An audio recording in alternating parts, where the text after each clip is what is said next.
guys, it's Emmy. Welcome back to Gen Z Experiment. So today I'm super excited because I'm going to be showing you how to make a really cute Valentine's Day DIY. It's a mason jar candle holder and it looks like this. It's super cute and it's very pretty and it's also really easy to make and totally customizable. So I'm going to show you how to make this. Let's get started. Okay, the things that you're going to be needing are a mason jar, Mod Podge, a paint of your choice, and some glitter. You'll also need some painter's tape, some string, and obviously also just stuff to paint with. Some other stuff will make this DIY like a little bit easier is foam. Oh my gosh. You'll see why you need this later. And I recommend having a nice piece of paper to put under everything just to catch all the glitter and paint and stuff that goes flying.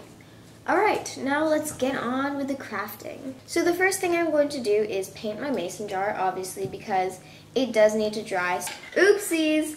Before you start painting, I totally forgot to do this part. You're going to take your painter's tape and lay it down on your foam.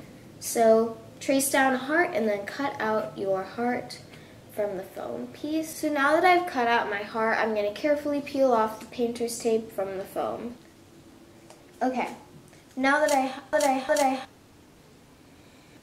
have my heart, I'm going to stick it on my mason jar in the spot that I like. There we go. So now that your stencil is on, now you can paint your mason jar.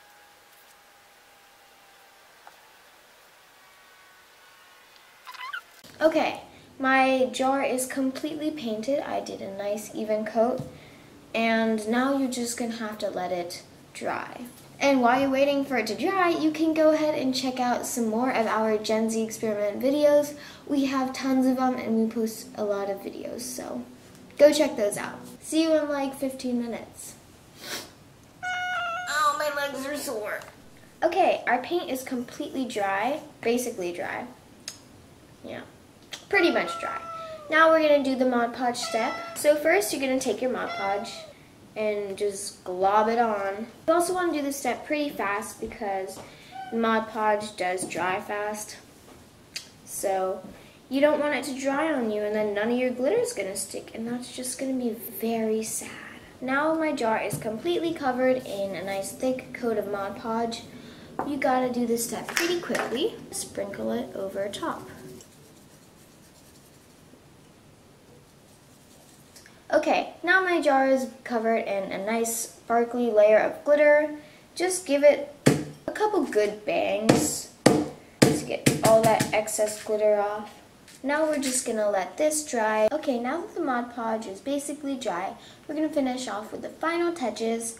First, I'm going to do this cute little glitter ombre around the heart. The original DIY didn't have this, but I really like the way it looks, so you can go ahead and add that on if you like to. I'm just taking a little spongy boy and I'm just dabbing this around the heart.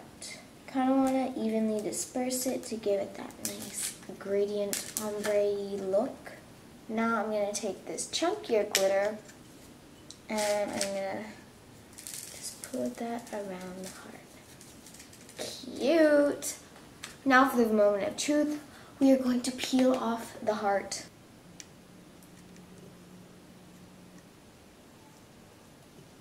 Oh, so satisfying.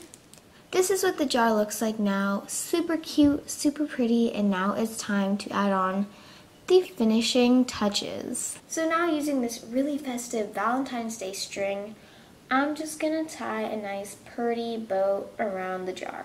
And this is what the finished product looks like.